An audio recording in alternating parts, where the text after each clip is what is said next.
A museum of Egyptology is probably the last place you'd expect to see emoji covering the walls.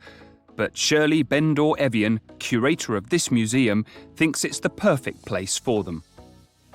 My goal as an Egyptologist is to show to people that something which is ancient is still relevant to their lives today. The exhibition shows the striking similarities between the characters used in the ancient writing system of hieroglyphics and some of our present-day emoji.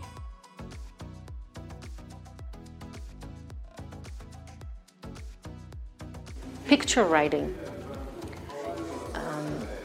enables us to express the correct meaning of words. And this is something that the ancient Egyptians knew, and modern users of mobile communications also know. If you put it in a picture, it becomes very clear to the other person. Hieroglyphs and emoji have a number of similarities, but there are also profound differences between the two systems.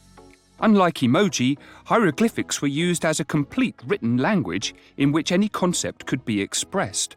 It took years of training to become a scribe, the only people in ancient Egypt authorized to use the complex writing system.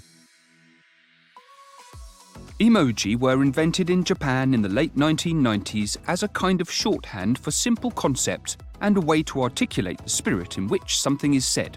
As anyone who has ever tried to write a sentence in emoji will know, they aren't designed to communicate complete ideas.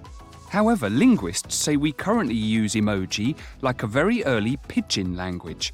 That's a language that develops between two communities who have no common language. Pidgin languages rely on simple strategies to communicate more subtle meanings. For example, in a pidgin language, if there is no word for very, we just repeat the word. And in the case of emoji, we repeat the image. Emoji were intended to be universal, but in fact our use of emoji internationally has already developed into separate languages according to some experts. This London translation agency has even begun to employ emoji translators. We need to understand that certain expressions that we probably take for granted, we'll think that is absolutely normal in the European context, but then if you travel to Latin America or if you travel to the Middle East, the meaning changes. Even commonly used symbols like the smiley face can have a double meaning. It means simple pleasure or happiness in the USA, but it can signify distrust or disbelief in China. How our use of emoji will evolve in the years ahead is unknown, but Shirley Bendor-Evian speculates that we'll be using them more. And if emoji, at some point as a writing system, will try to be a writing system, a full writing system, like hieroglyphs, right? That you can write poetry and literature and historical records and all that.